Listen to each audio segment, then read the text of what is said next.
욥기는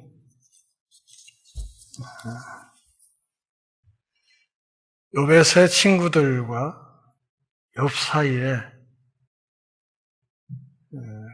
인간의 권한에 관해서 치열하게 논쟁하는 이야기입니다.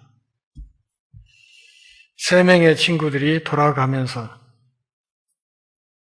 욥이 당하고 있는 고통의 문제, 또 그것의 근원, 그리고 그것으로부터 벗어날 수 있는 길을 인간이 가지고 있는 최선의 지혜를 다 동원해서 그것을 파악해 들어가려고 하는 참으로 귀한 책입니다. 지지난주에도 말씀드렸듯이 인간이 기록한 문서 가운데서 최고의 수준에 있는 글이 바로 욥기라 이렇게 말할 수 있다고 했습니다.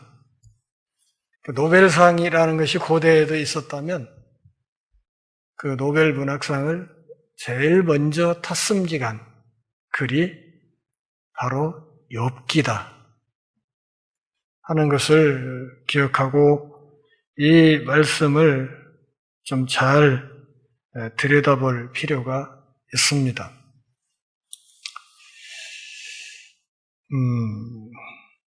가령 이렇게 한번 생각을 해보죠. 여기에 50리터들이 물통이 하나 있고 그 안에 온도 30도가 되는 물이 한 30리터 정도 담겨 있다고 한번 생각을 합시다. 50리터들이 통에 물이 30리터가 들어있는데 현재 수온은 30도. 아까 제가 그렇게 말했죠? 정신이 지금 오락가락 하는데 그렇단 말이죠. 그러면 이 물통에 있는 물이 현재 이 정도의 양이 30도라는 사실을 몇 사람이 모여 앉아서 추론을 합니다. 현재 이 물 30리터가 수온이 어떻게 해서 지금 30도냐 하는 것을 추론을 할 때 사람마다 추론하는 방식이 각기 다 다를 것입니다. 그렇지 않습니까? 어떤 사람은 펄펄 끓는 물 100도씨 되는 물을 얼만큼에다가 찬물 얼마를 갖다 부어서 현재 30도가 됐다. 이렇게 추론할 수도 있겠고, 또 어떤 사람은 50도 되는 물과 10도 되는 물 얼마를 합쳐서 지금 현재 이게 30도가 됐다. 이렇게 추론을 할 수도 있겠고, 또 어떤 사람은 아예 처음부터 그만큼 양의 물이 들어 있었는데 그 통의 아래에서부터 물을 가열을 해서 찬물을 부었었는데 그것이 가열이 돼서 현재 온도가 30도가 되었다. 이렇게 추론할 수도 있겠습니다. 이 가운데 어느 한 의견이 정답일 수도 있고, 또 어떻게 생각하면 이 모든 추론들이 다 정답이 아닐 수도 있습니다. 그렇지 않은가요? 그러니까 아들들이 모여 앉아가지고 큰아들, 둘째, 셋째 해가지고 모여 앉아서 지금 이 물통의 물이 이 30리터가 현재 30도인데 왜 이것이 현재 이 상태인가를 이렇게 추론을 할 때 각기의 아들마다 각기 다른 이야기를 할 수 있겠다. 그런 말이죠. 정답은 어떤 거예요? 이 물통에 물을 갖다 부은 엄마한테 물어봐야 되는 거예요. 그렇죠? 그러니까 이 물통에 물 30리터, 현재 이 물을, 30도짜리 이 물이 여기에 부어져 있는 이 물을 애초에 갖다 부어놓은 어머니에게 묻는 그것이 가장 정확한 방법이에요. 그러니까 욥기를 빗대서 얘기를 하자면 어머니가 물을 갖다가 붓는 이 과정이 보이지 않는 세계인 거죠. 보이지 않는. 이게 자녀들이 그 상황을 전혀 보지 못하는 상황에서 어머니가 물통에 물을 갖다 이렇게 부은 거예요. 그 몇 도짜리를 갖다 섞었든지 찬물을 가열을 했든지 간에 문제는 어머니는 안다 이거죠. 이 물이 어떻게 해서 현재 이 자리에 있으며 그 정도의 양이며 그 정도의 온도가 되었는지를 이 물을 갖다 부은 어머니는 안다는 거죠. 그런데 그렇게 어머니가 물통에 물을 갖다 붓는 이 과정을 전혀 보지 못했던 아들들이 와서 현재 이 물에 대해서 나름대로 토론을 하고 현재 이 물이 이 온도가 되게 된 그것을 추론하는 이 모든 이야기들 가운데에는 아까 말씀드렸듯이 그 중에 어쩌다 하나 혹시 정답 비슷한 것이 있을 수도 있고 또 다른 한편으로는 그 모든 의견들이 다 정답은 아닌 그런 상황이 될 수도 있겠다는 거죠. 욥기가 그런 겁니다. 욥이 당하고 있는 이 고난과 재난의 원인에 대해서 우리는 이제 독자로서 천상의 어전회의가 2차례 있었고 그 자리에 사탄이 참석을 했고 하나님이 사탄 앞에서 자기 종 욥을 자랑을 했고 사탄이 아니요 그 찔러보면 얘기가 다를 거요 이렇게 해서 하나님께 도전을 했고 하나님이 사탄의 도전을 받아들였고 그 결과 하나님께서 일정 부분 욥에게 그의 믿음을 시험해 볼 수 있도록 허용하신 이 이야기를 우리는 알고 있어요. 이미 1, 2장에서 그 상황에 대한 것을 다 알고 지금 이 욥기를 다루고 있는 거란 말이죠. 그러니까 우리는 어머니가 물통에 갖다 물을 붓는 과정을 본 사람들이에요. 그렇죠? 지금 욥이 어째서 이렇게 아팠는지, 욥의 재산이 왜 날아가 버렸는지, 욥이 왜 어떻게 자식들을 잃었는지, 욥이 지금 어떻게 해서 몸에 죽을 병이 들었는지 그 원인과 이유를 우리는 다 알고 있어요. 왜냐하면 봤거든. 물 갖다 붓는 걸 봤어요. 그런데 이 보이지 않는 세계에서 일어난 이 일을 욥은 보지 못했고 오늘 본문에서 욥을 위로하러 찾아온 세 친구들도 보지 못했고 욥의 아내도 그것을 보지 못했어요. 그러니까 그걸 전혀 보지 못한 사람들끼리 모여 앉아가지고 이 상황을 분석하고 이 상황에 대한 진단을 하고 이 상황에 대한 처방을 내리고 그리고 그 처방을 욥에게 받아들이라고 들이밀고 욥은 아니라고 항변을 하고 하는 이 과정이 지금 27장까지 쭉 이어져 갑니다. 그 뒤에 또 엘리후라는 젊은 사람이 또 나와서 또 한바탕 하고 그 끝에 맨 마지막에 하나님이 직접 나섭니다.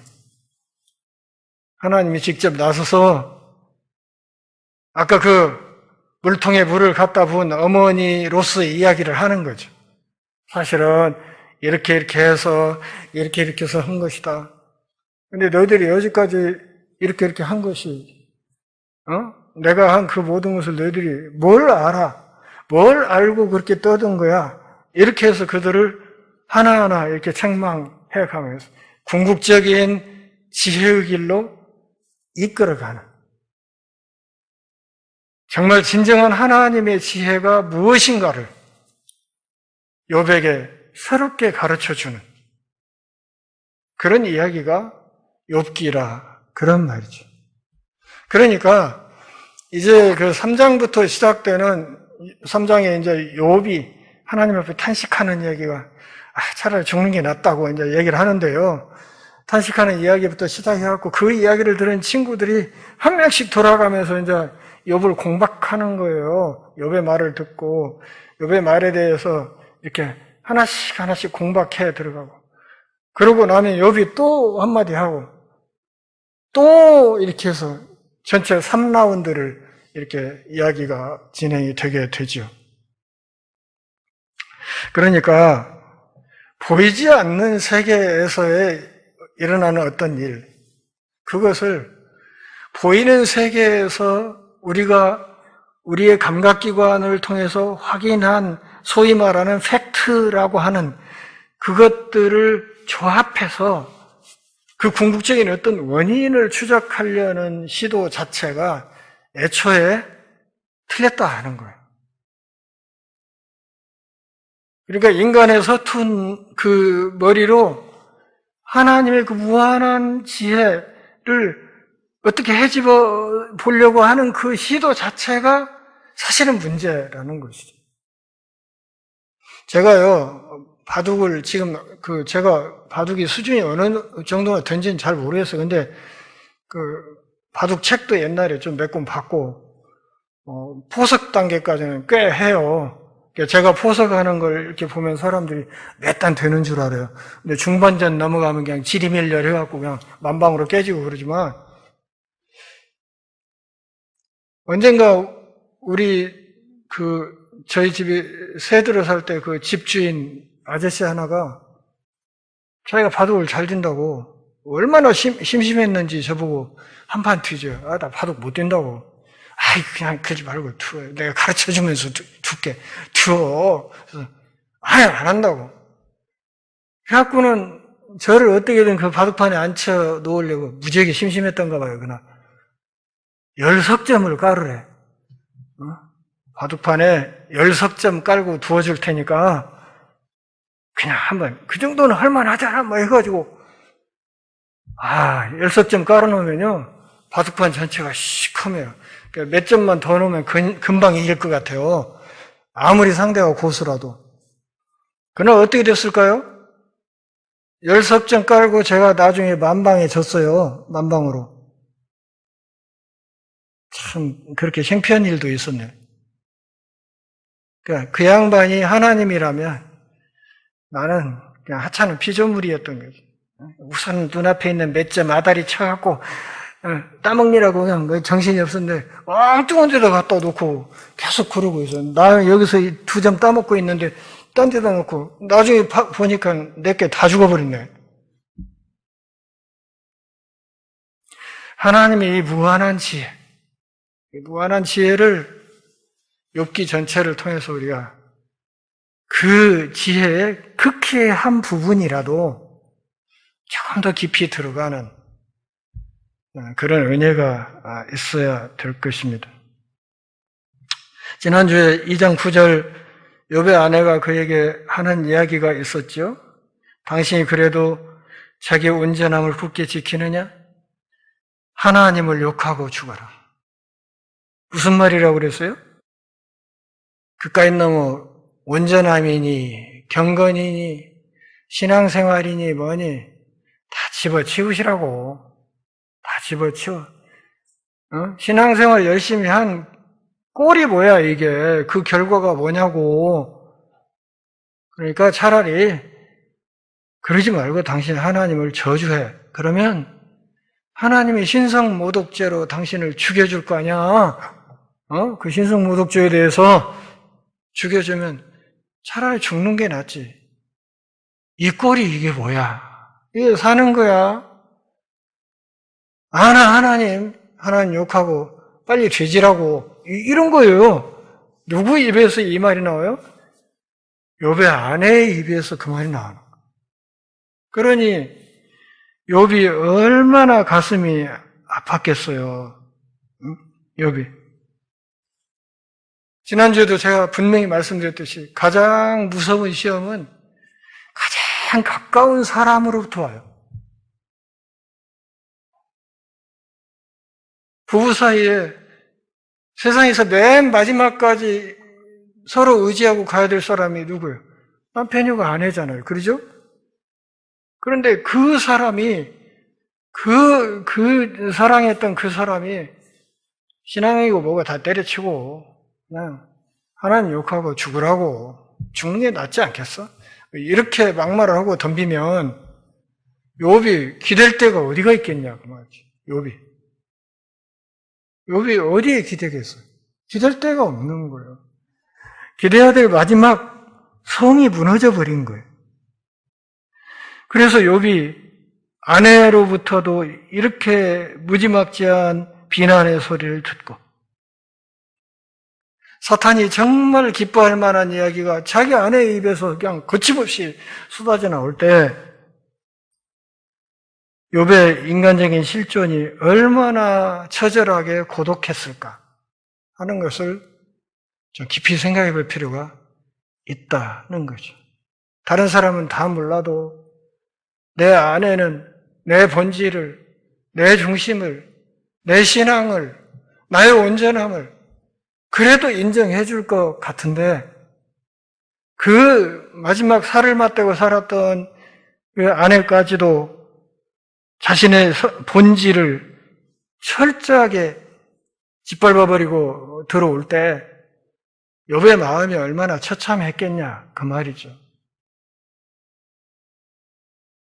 만약 우리가 이런 일을 당하면 우리는 어떤 반응을 보일까 한번 생각해 볼 필요가 있습니다.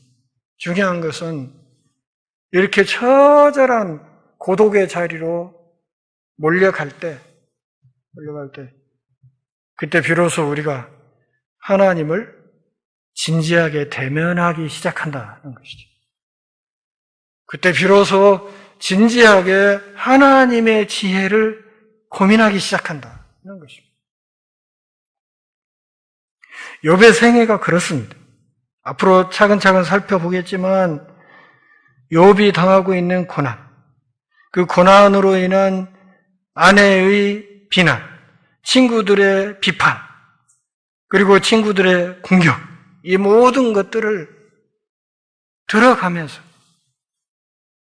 그럼에도 불구하고 자신의 이 고난의 궁극적인 해답을 찾아가려고 끊임없이 몸부림치는 욥의 이 고난찬 행보를 우리가 욥기를 통해서 봐야 된다. 그런 말이죠. 10절 같이 읽죠. 그가 이르되 그대의 말이 한 어리석은 여자의 말 같도다. 우리가 하나님께 복을 받았은즉 화도 받지 아니하겠느냐 하고 이 모든 일에 욥이 입술로 범죄하지 아니하니라. 욥의 두 번째 반응이 하나님을 저주하고 죽어버리라고 하는 그 아내에 대한 답변으로 나왔습니다. 9절에 있는 욥의 아내의 말이 사단이 하고 싶은 말과 같은 거라고 했죠. 그러니까 욥의 아내가 지금 사단의 대변인 같은 역할을 하고 있다고 그랬죠. 그렇다면 10절에 그의 아내를 향해서 하고 있는 이 말은 결국 사탄을 향한 욥의 대답이라고 볼 수도 있겠습니다. 욥이 뭐라고 대답을 합니까? 인간은 하나님 앞에 아무것도 아니야. 그런 얘기죠. 인간은 하나님 앞에 아무것도 아닌 거야.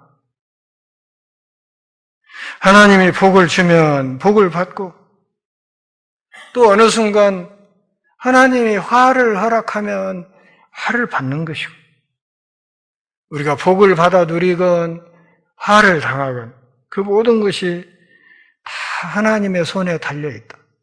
이 모든 것이 다 하나님의 손 안에 있다. 그러니까 인간 피조물로서 인간 본연의 고백을 지금 자기 아내에게 주는 답을 통해서 욥이 하고 있는 거예요. 우리 인생이라는 게 뭐냐? 하나님이 복을 주면 그 복을 누리고, 때로 화를 허락하시면 또 그것을 견디면서 그 모든 것을 합력해서 선을 이루실 그분의 자비를 바라보면서 가는 것이고, 주시는 대로 누리고 주시는 대로 견디는 것이지, 피조물인 우리가 창조주 그분 앞에서, 주권자 그분 앞에서 우리가 뭘 할 것이 있겠느냐? 당신 그렇게 말하는 것은 그 어리석은 소리야, 이렇게 얘기를 했어요. 그러니까 욥이 자기 아내에 대해서 하는 이 이야기를 보면, 욥의 아내는 욥에 비해서는 굉장히 평범한 여성이었다는 생각이 들어요. 굉장히 평범한 여성. 그냥 신앙 여부를 떠나서 그냥 지극히 평범하고 상식적인 여성. 남편의 이 고통이 뭐가 얼마나 즐거웠겠어요. 이 여자 입장에서 볼 때. 안 그렇습니까? 얼마나 고통스럽겠어요. 그 고통을 나누어지지 못하는 안타까움이 얼마나 컸겠냐고요. 그런데 그게 너무 고통스러우니까 자기 나름대로 남편에게 뭔가 할 말을 해준다고 한 것이 그냥 거꾸로 이렇게 상처가 되는 이야기를 해버린 것이죠. 그러니까 지극히 평범하고 지극히 상식적인 보통의 여성이었다, 이렇게 보여집니다. 욥은 육체적인 충격을 받고 있습니다. 거기에 아내를 통해서 오는 사탄의 공격 앞에서 정신적인 충격도 받았습니다. 육체적인 충격, 그리고 정신적인 충격이 오게 되면 그것은 곧바로 영적인 충격으로 넘어가게 됩니다. 영적인 충격이 오는 거예요. 그러니까 몸이 아프고 이렇게 마음에 번민이 오고 막 이러면 그걸로 끝나는 게 아니라 우리 영혼의 고통이 와요. 우리 영혼에 극심한 고통이 오는 거예요. 잠이 안 오죠? 잠이 안 와. 무슨 답이 보이지 않으니까 답답하기는 하고 고통스럽긴 하고 하니까 어떻게 해볼 도리가 없는 거예요. 심지어는 가장 가까운 자기 아내가 사탄의 대변인 노릇을 할 때 욥의 입장에서 그것이 얼마나 고독했을지를 한번 생각해 봐야 합니다. 그러니까 오늘 2장 9절 10절에서 우리가 같이 좀 생각을 해 봐야 될 것은, 어차피 고통은 욥이 겪는 거예요. 지금 겪어요.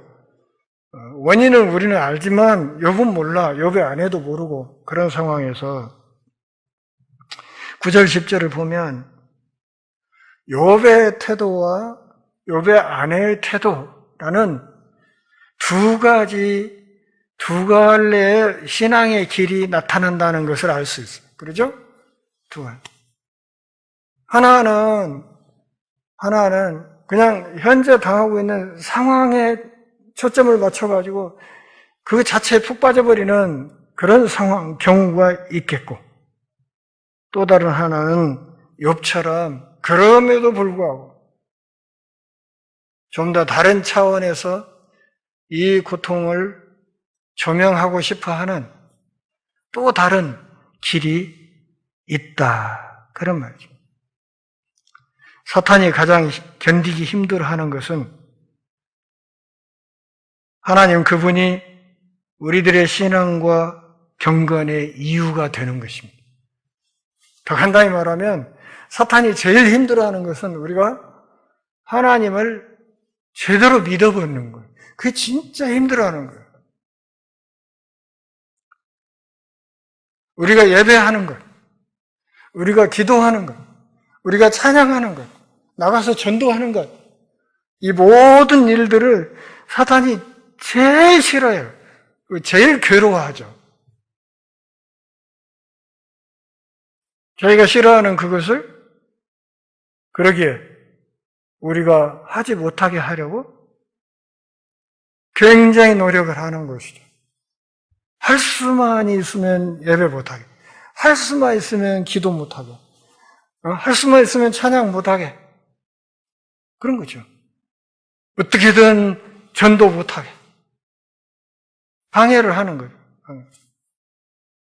제가 지난주에 새벽 2시쯤 교회당에 가가지고 기도하고 온 적이 많았다, 그런 말씀을 드렸는데, 여러분 또 이 얘기하면 괜히 또 무슨 탈나?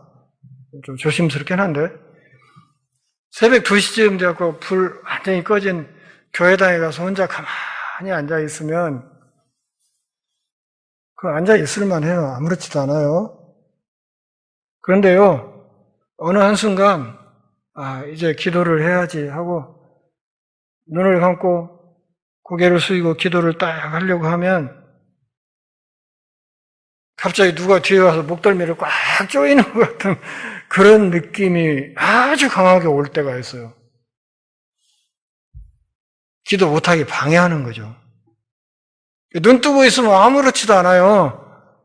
아무렇지도 않은데 기도만 시작하려고 하면 그렇게 해서 보이지 않는 어떤 압박감 또는 강력한 두려움, 이런 것이 막 물밀듯이 밀려오는 그런 순간들이 있거든요. 그래서 산기도 같은 거 할 때는 절대 혼자 가지 말라고 하는 이유가 거기에 있어요. 산기도 같은 데 가면 그냥 혼자 갔다가 그냥 힘이 붙이고 하면 그냥 악령에게 사로잡혀고 내려와서 어머니소리 핑핑하고 돌아다니는 이상하게 된 사람들이 꽤 많거든요. 그게 사로잡혀서 그러는 거예요. 정말 조심해야 되는 거죠. 이 영적인 세계라는 것은 사실은 굉장히 무서운 거예요. 우리가 생각할 때, 저 신천지에 저기 가서 앞자리에 앉아있는 사람들, 어느 대학 교수들이고 박사고 막 이런 사람들인데, 저런 사람들이 저기 가서 앉아있을까, 이렇게 생각이 들지 않습니까? 근데요, 영적인 세계는 전혀 달라서 사로잡히면 끌어서 데려다 놓으면 거기 앉아있는 거예요. 우리가 그런데 안 잡히고 멀쩡한 데 와서 앉아서 하나님께 예배하고 말씀 듣고 하는 것이 이게 얼마나 큰 복이고 감사한 일인지를 잘 알아야 된다 하는 것입니다. 자, 2장 10절 뒷부분 보면 이 모든 일에 욥이 입술로 범죄하지 아니하니라, 그렇게 되어 있죠. 그렇죠? 1장 22절 한번 가서 보시죠. 1장 22절 같이 읽습니다. 이 모든 일에 욥이 범죄하지 아니하고 하나님을 향하여 원망하지 아니하니라. 여기 1장 22절하고 2장 10절하고 이 상황에 대한 욥의 반응을 요약한 것인데요. 1장 22절하고 2장 10절을 한번 잘 비교해 보세요. 그러면 눈에 띄게 달라진 것 하나가 있어요. 그게 뭘까요? 성경 공부는 이렇게 하는 거라니까요. 눈에 띄게 달라진 게 있어요. 뭐가 달라져 있습니까? 뭐 하나 들어간 말이 있어요. 입술로라는 거, 입술. 2장 10절에는 뭐라고 되어 있어요? 입술로 범죄하지 아니하니라, 그렇게 되어 있어요. 근데 1장 22절에는 그런 말이 없어요. 그냥 하나님을 향하여 원망하지 아니하니라, 이렇게 되어 있다. 비슷한 표현 같지만 달라요. 그러니까 이 입술로라는 2장 10절의 입술로라는 이 말이 나중에 3장을 해석하는 결정적인 열쇠가 될 겁니다. 그래서 그러니까 욥이 이 모든 상황에 대해서 아내가 그렇게 공격을 해도 아니야, 당신 그러면 안 돼, 그게 아니고 하나님이 우리에게 복도 주셨으니까 화를 허락하셔도 견디는 거지, 그에 맞는 거 아닌가? 이렇게 하면서 그 어리석은 소리 하들 말고 이러면서 입술로 범죄하지 아니하였다, 이렇게 이야기를 한다, 그 말이죠. 이 말은 잘 들여다보면 입술로는 입술로는 내놓고 하나님 앞에 범죄한 어떤 표현을 하지는 않았으나 입술이 아닌 욥의 내면 세계에서는 뭔가 심각한 소용돌이가 있을 수도 있다는 것을 암시하는 거예요. 우리가 그렇잖아요. 그러니까 사람들이 실제 말로 하는 것하고 실제 속마음하고 많이 다를 때가 많죠. 그렇지 않습니까? 뭐 이런 것들이 개그의 소재가 되기도 하고 그러던데, 그렇죠?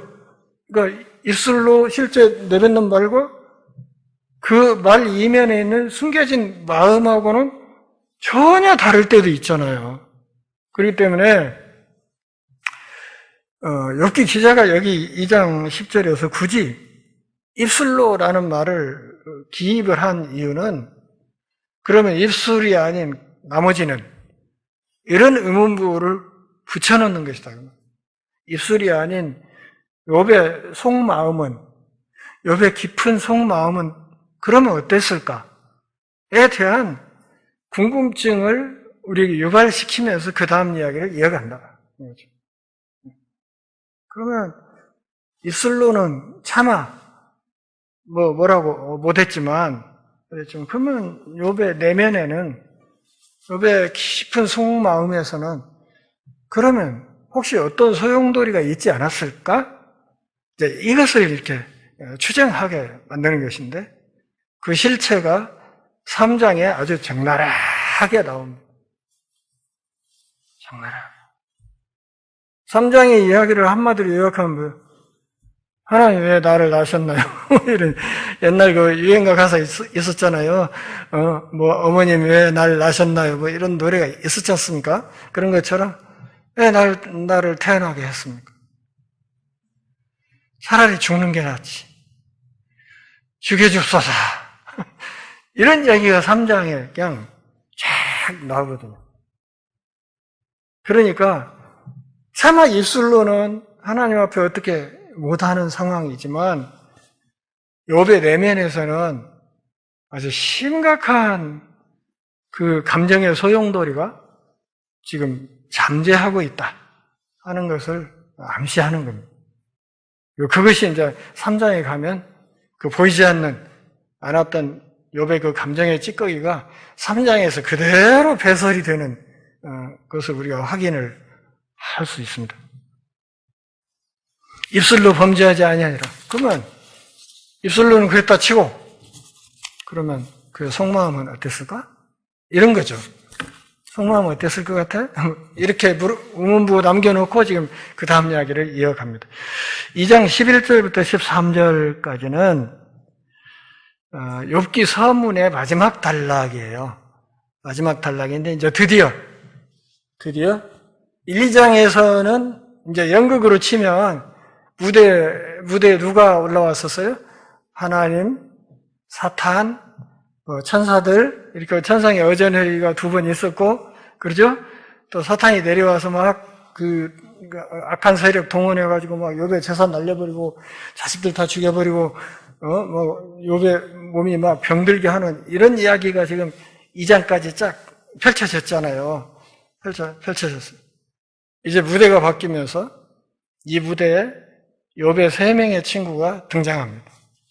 그리고 이때부터 시작해서 저 뒤까지 27장 그 근처까지는 어쨌든 욥의 이 세 친구와 욥이 치열하게 욥이 당하고 있는 이 고난의 문제에 대해서 원인을 인간의 지성을 총동원해서 추적해가는 의견을 말하고 또 반론을 제기하고 하면서 추적해가는, 그러나 저 뒤에 결론적으로 보면 그 어느 것도 정확한 정답은 아닌 그런 이야기들이 쭉 펼쳐지게 돼요. 그리고 그들의 이 대화를 하나하나 살펴가면서 우리는 우리 현실의 문제들을 짚어볼 수 있는 기회를 갖게 됩니다. 그러죠? 이 사람들이 그렇다면 그럼 우리 삶에는 그런 문제가 없나? 있지. 있어요. 내가 살면서 나도 그런 꼴을 당한 적이 있는데, 나도 비슷한 일을 경험한 적이 있는데, 그때 나는 어땠지?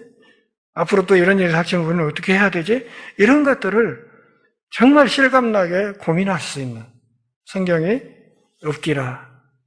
그런 말. 이게 다음 주에 결석 아니하겠죠? 응? 11절 같이 읽습니다. 그때 욥의 친구 세 사람이 이 모든 재앙이 그에게 내렸다 함을 듣고 각각 자기 지역에서부터 이르렀으니 곧 대만 사람 엘리바스, 수아 사람 빌닷, 나아마 사람 소발이라. 그들이 욥을 위문하고 위로하려 하여 서로 약속하고 오더니. 구약에 보면 이름이 참 재밌는 사람들도 많죠.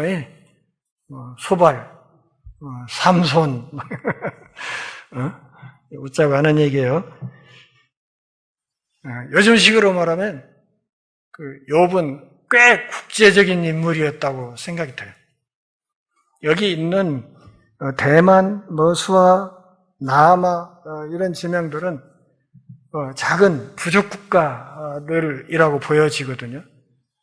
그렇기 때문에 욥이 상당히 국제적인 인물이었을 것이다. 그 다음에 욥과 이 사람들이 지역과 거리를 떠나서 상당히 깊은 친교를 맺고 있었다는 것을 알 수 있고. 그런데 이들에게 자기들의 친구 욥이 재산 날려 자식들 다 주고 몸에 죽을 병 들어 이렇게 해서 정말 이제 인생의 마지막 골목까지 몰렸다는 소식이 전달되고 또 각자 이 소식을 전달받은 이 세 사람이 서로 연통을 해서 서로 연락을 주고받고 해갖고 아무 날 아무 시에 욥의 집에서 만나세 해가지고 서로 약속을 해서 욥이 있는 곳에 모여오기까지 날짜가 걸렸을까요? 안 걸렸을까요? 아니, 걸렸죠. 인터넷이 없던 시대, 전화가 없던 시대. 그러니까 모든 소식은 인편을 통해서 가고 오고. 그때 자동차도 없고 그러니까 이 소식을 전하는 사람들은 그냥 죽으라고 걷거나 달리거나 해서 왔다 갔다 해야 되는 상황을 감안하면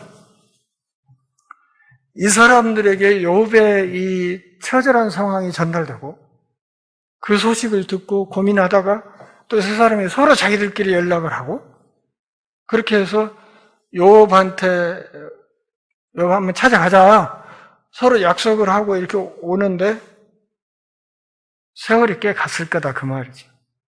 이것은 무엇을 말하냐면 그 기간 동안 욥은 빼빼 말라서 쇠꼬챙이처럼 되었다 그런 뜻이에요. 12절에 보면 욥을 알아먹을 수가 없게 됐다고 했지 않습니까? 그런 거예요. 그러니까 시간이 많이 간 거예요. 그 기간 동안 욥은 계속해서 이렇게 고통 속에서 불면의 밤을 지내면서 그냥 몸이 쇠약해질 대로 쇠약해지고 여일 대로 여이는 그런 참혹한 고난의 길에 들어 있었다는 것이죠. 저 뒤에 7장 3절에서도 보면 욥이 그렇게 얘기를 하지 않습니까? 친구들이 도착했을 때 욥은 이미 오랫동안 고난 가운데 있었다는 사실을 이야기를 하고 있어요. 정말 오래 고통 중에 있었다. 7장 3절 확인해 볼까요? 7장 3절 보면 이와 같이 내가 여러 달째 고통을 받으니 고달픈 밤이 내게 작정되었구나. 이렇게 말합니다. 여러 달째라는 말이 상당히 긴, 그리고 시간이라는 것은 상대성이 있어서 즐거운 일을 할 땐 시간이 빨리 가지만 그 고통의 시간은 굉장히 지루하지 않습니까? 1각이 여삼추라고 그냥 고통스러운 순간은 한순간이 그냥 몇 년처럼 지루하게 느껴지고 그러지 않습니까? 그러면 욥이 당하고 있는 이 상황에서 그 여러 달이라는 이 세월이 욥에게 상대적으로 어떻게 느껴졌을지는 우리가 한번 상상을 해볼 필요가 있습니다. 대만이라는 것은 에돔의 남부 지역을 가리키는 것으로 알려져 있고요. 저 뒤에 예레미야 49장 7절을 보면 대만이 고대사회에서 지혜의 고장으로 알려져 있었다는 것을 알 수 있습니다. 대만 하면 그 지혜의 고장. 우리 그러잖아요. 우리나라에서도 뭐 전주 하면 교육도시, 한류의 바탕, 그래서 한바탕 전주 막 그러지 않습니까? 또 어디 하면 또 무슨 도시 그러잖아요. 그런 것처럼 대만 하면 지혜의 고장으로 알려져 있었어요. 그 다음에 엘리바스라는 이 이름은 창세기 36장 4절을 보면 에서의 아들로 그 아들 중에 이런 이름이 나옵니다. 엘리바스, 에서의 아들. 그러니까 에돔 지역과 연관이 있다는 것을 이렇게 어렴풋이 짐작할 수 있겠고요.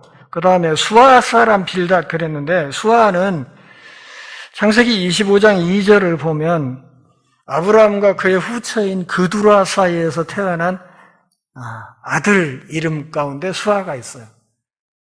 그러니까 아브라함과 후처 그두라 사이에 태어난 아들 이름. 그것이 수아예요. 그러니까 동방의 어느 곳으로 짐작이 듭니다. 거기 사람 빌닷. 그 다음에 나아마 사람이라고 했는데 창세기 4장 22절을 보면 두발가인의 누이의 이름이 나아마였어요. 두발가인의 누이. 그러니까 대만, 수아, 나아마 이 세 지역은 모두 다 대체로 에돔 지역이라고 생각을 하시면 되겠습니다. 그러니까 욥이 살고 있는 지역에서 아주 멀지는 않은 에돔 일대의 어떤 지역, 그곳에 있는 일종의 어떤 부족국가 형태의 어떤 조그만한 나라들에 사는 사람들이라고 이렇게 보면 되겠습니다. 이들이 11절 끝을 보면 뭐라고 했어요? 그들이 욥을 뭐하러 와요? 위문하고 위로하려고 온 겁니다. 위문하고 위로하려고 온 거예요. 욥을 약 올리고 우리가 흔히 쓰는 말 욥을 막 갈구고 이러려고 온 게 아니고 그냥 위문하고 위로하려고 해요. 그러니까 그들이 서로 연락을 해서 시간을 정해갖고 욥이 있는 곳에 문병을 이렇게 오기로 해서 한 이것은 굉장히 선한 의도로 이루어졌다는 것을 알 수 있어요. 그러니까 선한 의도로 온 거예요. 그런데 나중에 진행되는 과정은 전혀 선하지 않지만 어쨌든 처음에 이 사람들이 욥을 찾아올 때에는 함께 방문해 올 때에는 아주 선한 의도로 그렇게 욥을 찾아왔다는 것이죠. 우리가 교회 안에서든 세상에서든 하는 일 가운데 그런 일들이 많지 않습니까? 참 선한 의도로 시작했는데 어쩌다 보니 과정이 참 요상하게 돼버리는 그래서 나중에 보면 차라리 안 한 것만 못하게 되는 이런 일들이 많이 있잖아요. 그 욥기의 이 세 친구들의 욥을 향한 이 이야기가 그런 거예요. 그런 거. 참 좋은 뜻으로 시작을 했는데 이 과정이 별로 아름답지 않은 거죠. 12절 같이 읽습니다. 눈을 들어 멀리 보매 그가 욥인 줄 알기 어렵게 되었으므로 그들이 일제히 소리지르 울며 각각 자기의 겉옷을 찢고 하늘을 향하여 티끌을 날려 자기 머리에 뿌렸다. 저만큼 떨어졌는데 멀리서 봐도 분명히 욥 같긴 한데 설마 저게 욥이야? 이럴 정도로 욥의 몸이 완전히 외형적으로도 완전히 망가져버린 그런 몰골이었다는 거예요. 욥을 알아보지 못했어. 그 몇 달 동안 욥의 고통이 얼마나 심했으면 욥이 그렇게 그냥 송곳처럼 그렇게 말라버렸겠습니까? 도저히 저게 욥이라고 이렇게 할 수 없을 만큼 그렇게. 그래서 그들이 일제히 누가 시킨 것도 아닌데 일제히 소리질러 울고 찢고 티끌을 날리고 막 이런 표현, 울고 찢고 날리고 이런 표현을 욥기 기자가 동원하는 것은 그들이 어떻게 욥의 이 고통에 어떻게 공감하고 있는지를 문화적으로 표현하는 거예요. 그들이 어떻게 욥의 이 고통에 정말 공감하는 그런 마음을 갖고 있는지를 정말 진심 어린 애도를 하고 있다는 것을 알 수 있습니다. 13절 같이 읽어요. 밤낮 7일 동안 그와 함께 땅에 앉았으나 욥의 고통이 심함을 보므로 그에게 한마디도 말하는 자가 없었더라. 7일이라는 말은 잘 아시는 것처럼 계시록에서도 여러 번 얘기했지 7일은 완전 수예요. 그러니까 그러기에 이 7일이라는 말은 가장 강력한 슬픔의 표현이에요. 7일. 그리고 고대 사회에서는 이 7일이라는 것은 죽은 사람을 조문하는 법정 기간이 7일이에요. 왜 7일을 그렇게 뒀을까요? 적어도 7일까지는 사람이 회생할 가능성이 있다고 본 거예요. 근데 7일이 지나면 이제 완전히 끝났다. 보통 우리가 3일장을 치르는 이유가 그런 거잖아요. 3일까지는 놔두고 보는 거죠. 혹시 회생 가능성이 있으니까. 근데 이제 3일이 지나면 더는 안 된다. 이런 거죠. 그래서 그 죽은 자를 조문하는 법정 기간인데 어떤 신학자는 그런 얘기를 하기도 해요. 친구들이 욥의 상황이 너무 극한으로 이제 안 좋게 보이니까 마치 그 문상하듯이 친구들이 그렇게 욥을 그렇게 대했다. 그런 시각도 있긴 합니다. 창세기 50장 10절을 보면 요셉이 자기 아버지 상을 당했을 때 7일간 애도했다 하는 기록이 있습니다. 그러니까 삶의 모든 차원에서 철저하게 재앙을 당한 욥의 참혹한 형편과 비극을 본문이 강조하고 있고 동시에 거기에 친구들이 어떻게 그를 위로하려고 하는가 하는 것을 말하고 있습니다. 함께 땅에 앉았으나 욥의 고통이 심함을 보기 때문에 그에게 한마디도 말하는 자가 없었다. 그러니까 7일 동안 새 친구가 와서 뭐 하는 거예요? 욥 옆에서 그냥 있어주는 거예요. 그냥 있어주는 거예요. 과거 우리 민족의 상갓집에서 사람들 고스톱 치는 이유가 그런 거라고 하지 않습니까? 유족들이 너무 외롭고 이렇게 그러니까 그 분위기를 좀 이렇게 싸잡기 위해서 시끌짝하게 막 모여서 막 뭣도 치고 어쩐다 그런 얘기가 있는데 어쨌든 그냥 같이 있어 준 거예요. 여기까지는 이 사람들이 정말 진정한 친구였다 이렇게 보여집니다. 고대 근동에서는 고통당하는 자가 먼저 입을 열어야 하는 관례가 있었어요.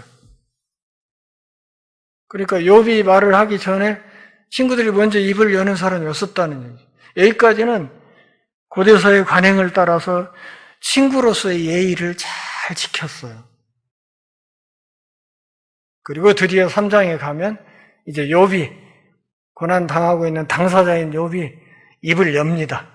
그러니까 욥이 입을 열고 나니까 이제 그 뒤로 이제 이 본물 터지듯이 이 사람들이 돌아가면서 욥에게 공격을 해 대는 것이죠. 오늘 11절에서 13절까지 말씀을 보면 욥을 방문한 이 자체는 친구들의 선의에서 비롯되었다 하는 것을 알 수 있고 또 최선의 위로는 진실해진 공감과 함께 있어주는 것이라는 것을 우리가 배울 수 있습니다. 때로는 아무 말 없어도 그냥 곁에 있어주는 것만으로도 큰 위로가 되는 것이다. 그런 말이죠. 무슨 천하없는 말을 이렇게 천사의 말을 하지 않아도 그냥 가서 그냥 한번 안아주는 것. 그냥 안아주는 것. 힘들지? 힘들 거야. 그렇게 공감해 주는 것. 그것이 정말 큰 위로라 하는 것을 말하는 것이죠. 그렇다면 이제 이 말씀을 마무리하면서 좀 생각을 해보죠. 그렇다면 오늘 내가 찾아가서 곁에 있어줘야 할 친구가 혹시 있는가? 한번 잘 생각해 보시기를 바랍니다. 침묵은 깊은 공감의 표현이고 어떤 의미에서는 수많은 천사 같은 말의 위로보다 욥에게 큰 위로가 되었을 것입니다. 또한 침묵은 고난의 신비를 인정하는 피조물의 겸손한 표현이라 이렇게 말을 할 수도 있겠습니다. 집에 가셔서 2장 1절부터 13절까지 말씀을 지금껏 들은 말씀을 잘 되새기면서 한 번 더 깊이 묵상해 보시고 올려서 3장도 한번 미리 읽어보고 묵상을 해 보신 뒤에 다음 주에 오실 수 있기를 바랍니다. 기도하겠습니다. 하나님 아버지, 오늘 또 우리가 모여 함께 욥기를 공부하는 은혜 주셔서 고맙습니다. 비록 욥 같은 그런 고난을 우리가 당하지는 않을지라도 우리의 삶에서 우리가 겪는 모든 고난들이 우리에게는 참으로 버거울 때가 많습니다. 그때 우리가 마음을 어떻게 먹고 어떤 태도를 갖추며 어떤 모습으로 인내하며 어떻게 하나님의 은혜를 기다려야 하는지 욥기를 통해서 더 깊이 배울 수 있고 그 과정에서 우리가 더 신실한 하나님의 사람으로 잘 세워질 수 있도록 은혜를 허락하여 주옵소서. 예수님의 이름으로 기도합니다. 아멘.